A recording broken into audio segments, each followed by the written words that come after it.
5 से 9 वर्ष तक पिता गुरु और 9 से 25 साल तक टीचर गुरु और फिर ये दुनिया गुरु। 4 गुरु सबके होते हैं। अब माँ भी बेकार, पिता भी बेकार, टीचर भी बेकार और किताब भी बेकार, इसीलिए सब चेला बेकार। 4 गुरु होके गुंडा ही हो रहे, कॉलेज स्कूल में कुछ नहीं हो रहा, क्योंकि किताब ऐसी। अब सब टीचरों का तो नहीं कहता, पर बहुत ज्यादा टीचर भी ऐसे कहे तो टुल्लो हो के आ रहा टीचर, उसे पता ही नहीं कि पढ़ाना था बायोलॉजी और घुस गया भूगोल में। बाद में स्टूडेंट पकड़ के लाए, ओ सर इधर किधर,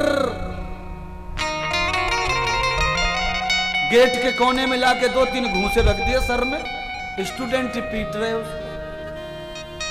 कलयुगी है ये संसार। इसीलिए मात्रः पितरः आचार्य पुरुषो वेदः। इसीलिए 4 गुरु कैसे चाहिए?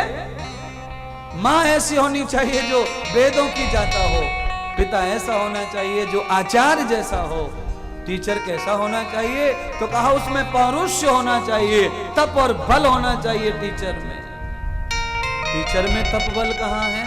वो तो 15 लाख रुपए दे के तो नौकरी लगाए बेचारा स्कूल में, सरकारी स्कूल में दलाली दे के तो नौकरी कमाई है उसने, वो काहे को धर्म कर्म करेगा? 15 लाख रुपए दे के तो नौकरी लगा।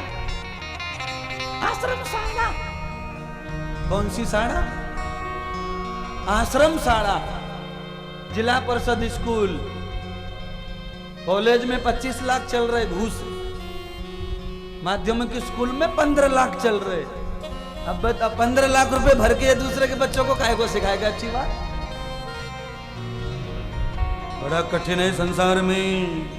इसीलिए अनुरोध कर रहा हूं, तुम्हारे बच्चों को अच्छा पढ़ाना है तो गुरुकुलों में भेजो, संस्कृत विद्यालयों में भेजो, महात्मा साधुओं के घर पे पढ़ने के लिए भेजो। वहां फीस भी नहीं लगती और वहां माता पिता गुरु आचार्य वेद सबका प्यार मिलता है।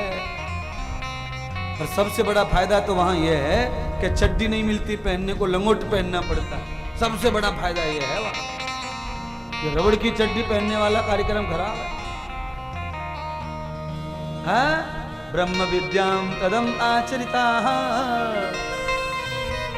इसीलिए तो संस्कृत आ रही नहीं किसी को। बेल्ट लगा के, टाई लगा के संस्कृत नहीं पढ़ सकते। हाँ?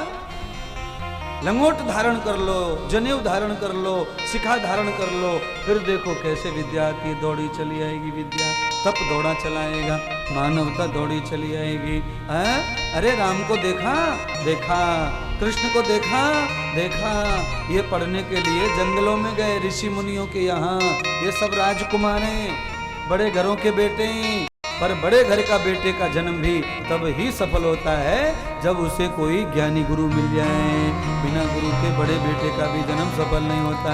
राजा महाराजाओं की औलाद भी तब ही सफल होगी जब उन्हें वेद ज्ञान मिले, दर्शन ज्ञान मिले, विज्ञान का ज्ञान मिले, साइंस का ज्ञान मिले।